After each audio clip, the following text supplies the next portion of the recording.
I stand at my office window, watching Seattle's skyline shimmer through the afternoon mist. 43 floors up, the world looks ordered, predictable, everything my life wasn't supposed to be. My reflection stares back at me. Tailored navy suit, chestnut hair pulled back in a low bun. The carefully constructed armor I've built over 25 years. Behind me, NovaCore Systems hums with productivity, 60 employees, national clients, and the quiet pride of something built from nothing. My phone buzzes against the glass desk, rattling like a warning. Unknown number, Kentucky area code. My hand trembles as I decline the call, the only crack in my carefully maintained composure. The voicemail notification pops up instantly, as if they knew I wouldn't answer, as if they've been waiting. Tessa, it's Camille. My sister's voice slices through 25 years of silence. I know you blocked me, but this is important. Mom and Dad need to talk to you. The words hit me like a physical blow. AM, Mom and Dad need to talk to you. _ Just like that, I'm 18 again. The New Mexico sun beats down mercilessly as I step out of the dingy Greyhound Station convenience store, a lukewarm Coke in my hand. I scan the parking lot, confused. The beige family Buick is gone, the spot where Dad parked now empty and shimmering with heat. My stomach drops as I pull out my flip phone. One new message. Time to grow up. My mother's text reads, "Let's see how you figure things out." I call. No answer. Again. Straight to voicemail. I wait under the meager shade of a stunted tree, watching buses come and go. 2. My fair skin burns pink, then angry red. My $88 in cash feels suddenly, terrifyingly inadequate. The convenience store clerk eyes me suspiciously when I ask to use their phone. Uncle Malcolm answers on the second ring. "They left me here," I whisper, my voice cracking. I don't know why. I blink the memory away, forcing myself back to the present. My office, my company, my life. On my desk sits the only family photo I display, Uncle Malcolm and me at my college graduation. His arm around my shoulders, both of us beaming. "The family you choose, _ he always says. I wouldn't have any of this without him.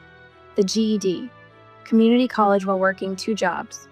That first coding gig where I slept under my desk some nights to get the project done. NovaCore starting in Malcolm's garage with borrowed equipment in desperate determination. I press the voicemail button, Camille's voice filling the room again. "They're going to lose everything if you don't help." I delete it, but more messages flood in throughout the day. Email aliases I've never seen. Burner numbers, then Sarah, my marketing director, rushes in without knocking, her face pale. "Tessa, you need to see this." She holds out her tablet. A Facebook post from my mother gone viral. Our daughter made millions and left us in poverty after all our sacrifices. While we struggled to keep her home, she lives in luxury. We only wanted the best for her. Where did we go wrong? The comments scroll by. Ungrateful daughter, heartless. How could anyone do this to their parents? _ My jaw tightens. The audacity of them to rewrite history. To make themselves the victims. "There's more," Sarah says quietly. "Westbrook's pulling out." Westbrook, our biggest client. The foundation of NovaCore's stability. Their PR department saw the post. They're concerned about the optics. I turn back to the window. My reflection now is strangers. 25 years of silence. 25 years of building something from nothing. 25 years of believing I was finally free. But I was wrong. Sarah hovers behind me. "What do you want me to do?" What would you do if the family who abandoned you suddenly demanded your help? Would you show mercy or stand your ground? I straighten my shoulders and turn to face her. "Call David. Tell him to meet us in the conference room in 30 minutes. My voice is steady, surprising even me. "And Sarah? Pull everything we have on filial responsibility laws in Kentucky. The family that abandoned me at a bus station with $88 and a sunburn wants my help now. But this time, I'm not the one who'll be left standing alone in the heat." The conference room carries a funeral atmosphere. 7 executives sit around the glossy table, No one touching the coffee or pastries. Their faces reflect what I already know. We're hemorrhaging. Westbrook was just the beginning, David says, sliding a tablet toward me. His tailored suit can't hide the tension in his shoulders. 3 more clients have concerns. Apparently, your mother's quite the storyteller. Sarah taps the screen. She's given 3 interviews since yesterday. Local Kentucky press, but they're getting pickup. My phone buzzes again the 15th time in an hour. I silence it without looking. Email notifications stack on my laptop screen like falling dominoes. Your sister's persistent, Sarah murmurs, eyeing my phone. Half-sister. I correct automatically. The distinction matters, though I can't articulate why. Marcus from cybersecurity clears his throat. We traced those threatening emails. They're coming from your parents' home IP address. He hesitates. There's more. They've hired a PR consultant, someone who specializes in viral sympathy campaigns. The revelation lands like a physical blow. This isn't impulsive, it's calculated. David slides a legal envelope across the table. This arrived by courier 20 minutes ago. Pennsylvania law firm citing filial responsibility statutes. I stare at the envelope without touching it. They're in Kentucky. Pennsylvania has the strongest filial laws in the country. They're trying to establish precedent. The room blurs slightly at the edges as I process what this means. They aren't just after money, they're after legitimacy. A court ruling that says, yes, this daughter owes these parents. Yes, their narrative is correct. We've got your back, Tessa, Sarah says, her voice cutting through the static in my head. I nod once, picking up the envelope. I need an hour. My apartment feels both sanctuary and prison tonight. Floor-to-ceiling windows frame Seattle's lights, but I see nothing but ghosts.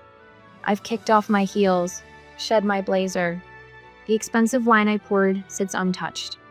The first sob catches me, by surprise, violent thing that tears from somewhere primal. I sink to the floor, back against the cool wall, and let 25 years of carefully contained grief escape.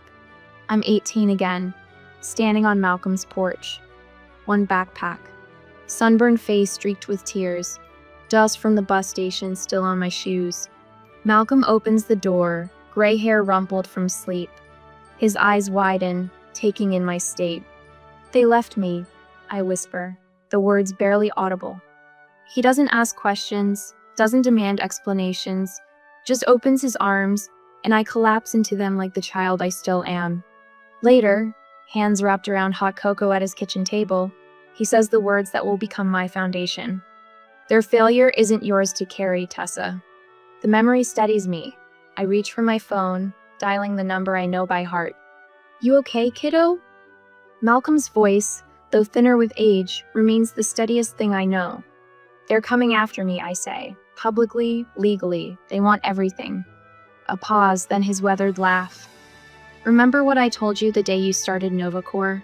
The truth always rises. Light cream, I finish, a smile cracking through tears. Or bodies, he adds darkly. Depends on what you're fishing for. David arrives at my apartment an hour later with takeout I didn't ask for and legal pads I definitely need. He's been my lawyer for 15 years, my friend for nearly as long. The coordination is what concerns me most, he says, spreading documents across my dining table.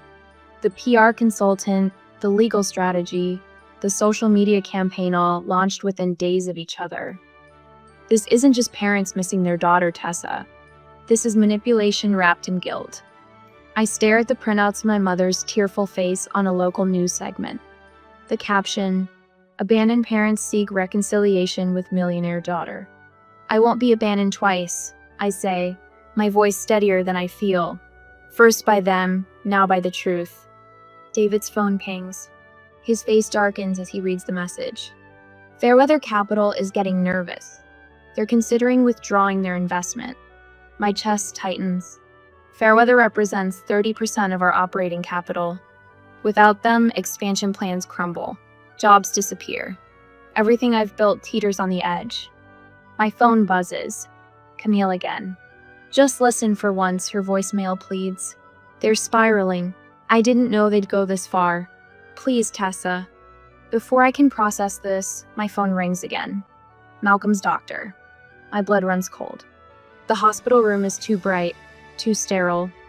Malcolm's skin looks paper thin against white sheets, monitors beeping steadily beside him. Stubborn old fool, I whispered, taking his hand. His eyes flutter open, takes one to know one. His voice is weak, but the wry smile is pure Malcolm. The doctor says your heart has been through worse. He squeezes my fingers. This stress isn't helping either of us. Guilt washes over me. They're coming after everything, Malcolm.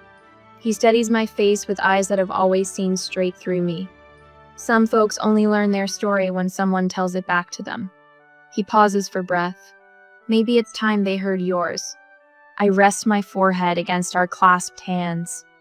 Have you ever paid a price for speaking your truth or staying silent? His thumb brushes my knuckles. Every day since I picked up that phone at 2 a.m. and heard you crying from a bus station. And every day I'd pay it again. I raise my head, something resolving within me. It's time they heard the real story. I hit send at 5:43 a.m., that liminal space between night and morning when the world feels eerily still. My statement sits in the digital ether for exactly 8 seconds before the first notification pings. Then another, then a flood. The truth I've carried for 25 years now exists outside of me. At age 18, I was abandoned by my parents at a Greyhound bus station in New Mexico with $88 in cash. No warning, no explanation. Just a text message telling me to grow up.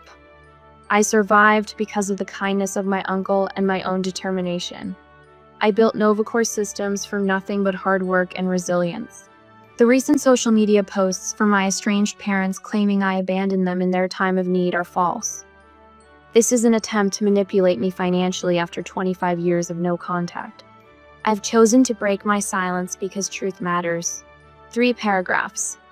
104 words that took 25 years to write. My phone buzzes against the desk. CNN, then ABC, then local outlets. The old fear rises in my chest, that familiar tightness from years of keeping secrets. But something else rises alongside it. Something steadier. Dawn breaks over Seattle's skyline as I watch reactions pour in. The narrative shifts like tectonic plates beneath the digital landscape. Wait, they left their teenager at a bus station? Who abandons their child and then expects payouts when she succeeds? This explains why she donates so much to youth homelessness programs. David calls at 7. The tide's turning, Tessa. People recognize the truth when they see it. I don't feel victorious, just visible. After decades of invisibility, the sensation is disorienting. The intercom buzzes at 9:17. Marcus from security, his voice strained. Miss Donovan, there are 2 individuals in the lobby claiming to be your parents. They're causing a scene. Should I? Pull up the cameras, I say, my voice steady. I want to see them. The security feed fills my monitor. There they are, 25 years older but unmistakable. My mother's hair, once chestnut like mine, now silver and styled in an expensive bob. She's dabbing at her eyes with a monogrammed handkerchief. My father stands rigidly beside her, his jaw clenched exactly as I remember. The pose of righteous indignation he perfected during my childhood. They're demanding to see you, Marcus continues. Security is prepared to remove them, but Mr. Jacobs thought you should be notified first. 25 years since I've seen them. 25 years since they drove away from that bus station, leaving me alone with a sunburn and a future they never expected me to build. I'll be right down. The elevator descent gives me time to notice what isn't happening. My hands aren't shaking. My breath remains steady. The familiar tightness in my chest has dissolved into something elsey, calm certainty that feels foreign yet fitting. The elevator doors open to a lobby, fallen silent. My employees stand frozen, eyes darting between the commotion near the entrance and my steady approach. Sarah materializes at my side, her loyalty a physical presence. You don't have to do this, she whispers. I know, but I do. 25 years of silence ends today. I cross the marble expanse, each step deliberate on the polished surface. My mother spots me first, her performance instantly amplifying. Tessa! She reaches toward me, voice breaking with practiced fragility. My baby, we've missed you so. I stop 10 feet away, a safe distance. My father's eyes narrow, the calculator behind them, still visible after all these years. You left me at a Greyhound station with $88, I say, my voice clear in the silent lobby. That wasn't parenting, that was abandonment. My mother's face shifts, the mask of maternal concern sliding just enough to reveal the hardness beneath. You were impossible, my father hisses, disrespectful. We taught you a lesson about gratitude. By abandoning me, the words emerge without heat. That wasn't a lesson, it was a crime. We're your parents, my mother says, her voice rising. After everything we sacrificed. Security will escort you out, I interrupt. Any further communication needs to go through my attorney. I turn to leave when my father lunges forward, grabbing my wrist. To touch his skin against mine after 25 years feels like an electric shock. You ungrateful little. Marcus steps between us instantly. 2 security guards materialize. My father's grip loosens. Don't contact me again, I say quietly. This conversation is over. I walk back toward the elevator, aware of every eye following me. The doors close on the sound of my mother's theatrical sobs. Back in my office, I notice what still isn't happening. My hands remain steady. No trembling, no fear. The realization is almost disorienting. I close my eyes and see another place, another timey first night in a homeless shelter, before Malcolm found me. An elderly volunteer with kind eyes and a worn Bible sitting beside my cot. Your worth isn't based on who stays, honey, she'd said, passing me a scratchy blanket. It's based on who shows up for you, including yourself. I opened my eyes to find my inbox flooding with new messages. Not reporters this time. Regular people. Strangers sharing their own stories of family abandonment, of rebuilding, of finding strength. Thank you for telling the truth. I thought I was the only one. You gave me courage to face my own family. David and the legal team arrive for our scheduled meeting, faces grim with determination. PR follows with statistics on public sentiment. Malcolm calls, his voice proud. Found a box in my attic yesterday, he says. Your old bus ticket, that cell phone with the text messages. Even your diary from those first weeks. Kept everything, just in case. Just in case the truth ever needed witnesses. We're filing for a restraining order today, David says, spreading papers across my desk, and pressing harassment charges. I sign where indicated, my signature fluid and unhesitating. Sarah leans against the window frame, watching me. People believe you because you're not out for revenge. You're just standing in your truth. Outside, Seattle continues its mid-morning bustle. Inside, I feel the weight of 25 years shifting. I just won't be erased again, I say quietly. Not by them, not by anyone, not ever again. What happens when you finally confront the people who hurt you most? Does strength show up all at once here in moments? For me, it arrived not in thunder but in silence. Not in vengeance, but in simply standing unmoved in the face of the storm. In finding, against all odds, that I was enough. I watch my truth unfold across screens throughout America. My marketing team has set up a command center in the conference room, 6 monitors tracking media mentions, social engagement, and public sentiment. The evidence-backed statement we crafted sits at the center of a digital hurricane. Co just picked it up, Sarah says, her voice tight with controlled excitement. CEO speaks out on childhood abandonment. They're running it at the top of the hour. David nudges his glasses higher on his nose. The statement is performing exactly as we anticipated.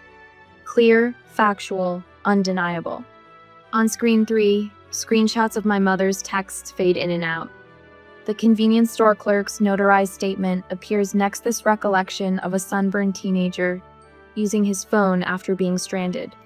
And finally, Uncle Malcolm's testimony, his voice steady as he describes the night I arrived at his door, with nothing but a backpack and terror in my eyes. My phone vibrates against the conference table. A Kentucky number, not Camille this time. Their lawyer, David says, leaning forward to look at the caller ID. Want me to take it? I shake my head and answer on speaker. Tessa Donovan. Miss Donovan, this is Lawrence Pritchard representing Gerald and Mary Ann Donovan. We're demanding you cease and desist these slanderous statements immediately. My clients were dealing with a troubled teen. Mr. Pritchard, I interrupt, my voice ice cold but steady. Everything in my statement is documented. If your clients dispute the facts, they're welcome to explain in court how leaving an 18-year-old at a bus station with $88 constitutes responsible parenting. The silence stretches before he disconnects without another word. David's small smile tells me everything I need to know. The first battle is ours. Camille calls that night as I'm pouring a glass of Cabernet in my kitchen. The Seattle skyline glitters on my windows, a constellation of lights holding nothing of the past. I answer against my better judgment. They remortgaged the house to fund this fight, she says without preamble, her voice raw. They took out loans. I didn't know they'd go this far. I set the wine glass down untouched. And that's my responsibility. How? Tessa, please. They're our parents. They stopped being my parents the moment they drove away from that bus station. The words come automatically now, no longer dragging pain behind them. Did you know they were planning this? Her silence is answer enough. The tabloids are calling, I continue, glancing at my laptop where another headline screams, Tech CEO's secret past. The troubled teen years her company doesn't want you to know about. They're selling stories, I say. Lies about drug use, shoplifting things that never happened.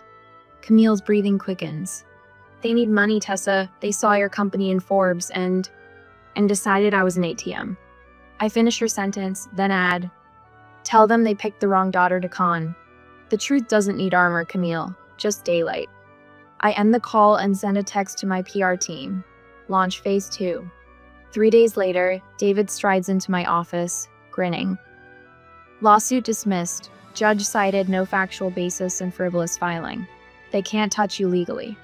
I nod, but there's no triumph in it, only the hollow recognition of a necessary step. My phone pings with a message from Camille. Their church group asked them not to attend service until this is resolved. Dad's furious. Before I can respond, another text arrives. I should have told you sooner. They saw your company in Forbes 6 months ago. Started planning that night. The betrayal isn't new, just confirmed. I text back, I can help them find therapy. Not money, never money. Her response comes quickly. It was never about your money for me. I need to tell you something. Can we talk? That evening, Camille's face on my laptop screen is haggard, eyes puffy from crying. I knew they left you there. She whispers, the confession pouring out after 25 years. I was in the back seat. I stayed quiet. We drove away, and I just stayed quiet. I watch her crumble through the screen, thousands of miles between us, but the pain immediate and raw. The sister who was golden to my tarnished, the one they kept. I've carried it every day since, she continues. I should have called you, should have done something. I want to hate her. But the weight of hatred is a luxury I abandoned years ago. Why now, Camille? Why the confession after all this time? She wipes her eyes. Because they're not who I thought they were, and I'm not who they made me. Before I can respond, my phone lights up Malcolm's number. My stomach drops when I hear his nurse's voice. Tessa, you need to come. Your parents showed up at the house, and Malcolm collapsed. We're at Swedish Medical Center. The rage I feel is pure, clarifying. I grab my car keys with steady hands. Camille, I have to go. They showed up at Malcolm's. He's in the ER. Her sharp intake of breath. Tessa, I'm so sorry. Save it, I tell her, already moving toward the door. This ends now. At Malcolm's bedside, his hand feels fragile in mine. Tubes and monitors surround him, but his eyes are clear when they find me. I'm filing for a permanent restraining order, I tell him, against all of them. He squeezes my hand weakly. They can't take anything from you now, he whispers. I rest my forehead against our clasped hands. They never could. Not what matters. Outside his hospital room, I make the call to David. When the real family is at risk, there's no longer room for doubt. Sometimes, forgiveness isn't healing. It's just another form of self-harm. I enter the courtroom like a surgeon approaching the operating table, steady hands, clear mind, everything unnecessary stripped away. My charcoal pantsuit offers no distractions. Hair pulled back in a simple chignon. No jewelry except Malcolm's watch. The gallery buzzes with whispers that fall silent as the double doors swing open. My parents enter me, mother in a wheelchair she didn't need last week. Her silver hair freshly styled, face arranged in practiced suffering. Dad pushes her, his shoulders hunched in a posture of dutiful martyrdom. Our eyes meet across the room. 25 years distilled into a single glance. Their lawyer approaches the bench first, Bible references prepared like ammunition. Your Honor, family should forgive. Honor thy father and mother, miss. Donovan has built an empire while her parents struggle to keep their modest home. Is this how we reward those who raised us? Judge Harmon, 60-something, with eyes that have seen every trick, adjusts her glasses. Before we continue, I'd like clarity on something. She taps her screen. According to these filings, Miss Donovan alleges she was abandoned at age 18 at a bus station in New Mexico. Is this accurate? My parents' lawyer shifts his weight. Your Honor, those were difficult times. Tough love was. I asked a simple question. Judge Harmon's voice cuts like steel through butter. Did they abandon their daughter at a bus station? The courtroom holds its breath. On the projector screen, my evidence appears: the bus ticket stub, the timestamped text message, the convenience store security camera still showing the Buick pulling away. Silence falls so complete I can hear the clock ticking on the wall. My father's composure cracks first, his face flushing crimson. She needed to learn respect, always thinking she was smarter than everyone, questioning everything we said. Gerald, their lawyer warns, but the dam has broken. We gave her everything. Dad's voice rises. And she couldn't follow simple rules. Thought she knew better than her own parents. My mother's wheelchair performance dissolves as she stands, finger pointing at me. We sacrificed everything for her. And she was ungrateful, always so ungrateful. Judge Harmon watches with the calm of someone who's seen this transformation before the moment when the mask slips and truth emerges. She wouldn't even go to the college we chose. My mother continues, voice shrill. Wouldn't date the nice Peterson boy. Always had to do things her way. I remain still, hands folded in my lap.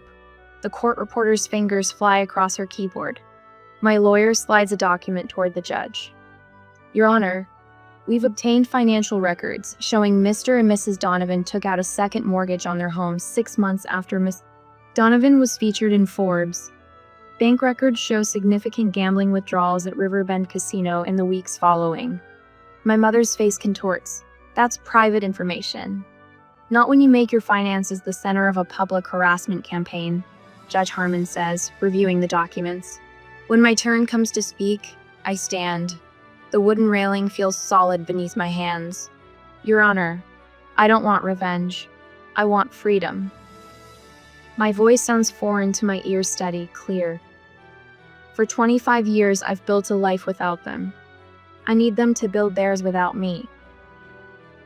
Judge Harmon studies me for a long moment. Miss Donovan, do you wish to pursue damages for the harassment campaign? No. The word falls simply. Just a permanent restraining order, that's all. She nods, then turns to my parents. The court grants the permanent restraining order.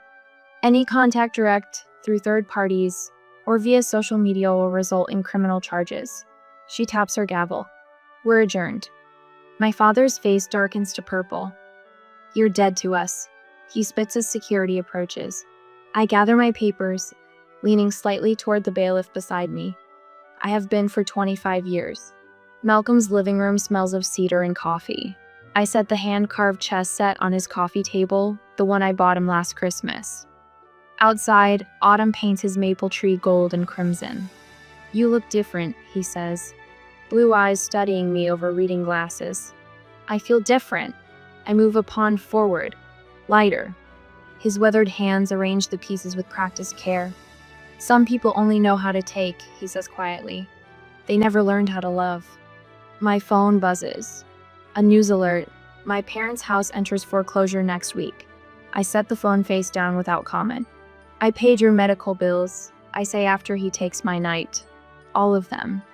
He looks up sharply. Tessa, don't argue, it's done. I capture his bishop. No speeches about it either. Malcolm smiles, the corners of his eyes crinkling. Stubborn girl. Learned from the best.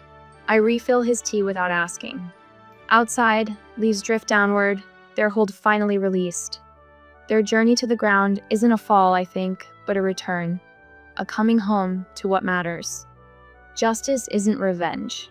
It's the quiet victory of finally being heard. And sometimes, it's the freedom to choose where you belong. I drive past my childhood home on a crisp autumn morning, 6 months after the courthouse reckoning. The Kentucky Colonial that once loomed in my nightmares looks smaller now, less imposing. New owners have painted the shutters a cheerful yellow instead of my mother's insistent black. Children's bicycles sprawl across the lawn my father once measured with a ruler before mowing. My rental car idles at the curb. I expected something, a stab of pain, a flash of anger, but there's nothing except a quiet observation. This place holds no power over me anymore. A little girl waves from the porch, probably wondering why a stranger is watching her home. I wave back, then open my phone and delete the final contacts still labeled family. Camille will know how to reach me. The rest they belong to a closed chapter. I pull away with a smile tugging at my lips, heading toward Malcolm's. The knot that's lived between my shoulder blades for 25 years has finally unraveled. To the chef. Malcolm raises his margarita glass across the table at Senor Pepper's, the Mexican restaurant where we've celebrated every milestone since my first programming job. The salt rim catches the light as he grins at me, his silver hair wild as ever, his eyes bright with mischief and pride. I laugh, the sound bubbling up from somewhere deep and unguarded. The chef just microwaved pre-made enchiladas. Then to microwaves, he amends without missing a beat. And to choosing your family. We clink glasses. The familiar sounds of the restaurant sizzling fajita platters, Spanish music. Conversations wash over us like a comfortable tide. 6 months ago, I couldn't eat without nausea. Now, I'm on my second basket of chips. You're different, Malcolm observes, steadying me over his glass. Good different. Free different. Before I can respond, the lights dim. Sarah leads a procession of familiar faces Mi Novocore team carrying a massive tres leches cake with an absurd number of candles. What's this? I ask, genuinely surprised. David, my lawyer and friend, sets down the cake. 6-month anniversary of regaining your peace. We thought it deserved recognition. They sing an off-key rendition of For She's a Jolly Good Fellow while Malcolm beams beside me. I don't wipe away my tears. I don't hide my smile. I just let myself be seen. The Novocore Foundation office hums with activity across the hall from our main headquarters. What started as a personal project now has 3 full-time employees vetting scholarship applications and coordinating mentorship programs for young adults abandoned by family homeless teens, foster system graduates, those cut off for being LGBTQ+. I read the letter again before adding it to our testimonial wall. Your story gave me permission to protect myself. I always thought I had to forgive them to heal. You showed me I could just walk forward instead and build something new. Thank you for saying out loud what so many of us couldn't, end quote. My phone buzzes with a text from Camille. 6 months in therapy, learning who I am without them. Thank you for the recommendation. The silence is deafening and wonderful. I send back a simple heart. Some bridges can be rebuilt. Others should remain crossed just once. Sunset bathes my balcony in amber light, the Seattle skyline a glittering promise against the darkening sky. I curl into my outdoor chair, a glass of Cabernet on the side table, quarterly reports untouched beside it. They can wait until morning. My phone rings. Once, the sound triggered instant dread. Now I check the screen without tensing a potential new client recommended by Westbrook, who returned with a larger contract after the truth emerged. I answer with a smile in my voice. Tessa Donovan. As I discuss expansion possibilities with the prospective client, I watch the sunset fade to twilight. I'm not running anymore. I'm free. Later, I place fresh dahlias, Malcolm's late wife's favorite, beside the framed photo of teenage me and Malcolm at my GED ceremony.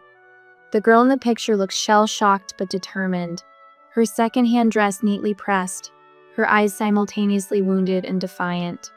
I touched my heart gently. "We did it," I whisper to her. The doorbell chimes me friends arriving for our monthly dinner. Laughter spills into my home as I welcome them, the space filling with connection, freely chosen, freely given. Your worth isn't measured by who stays. It's revealed by who you become when they leave.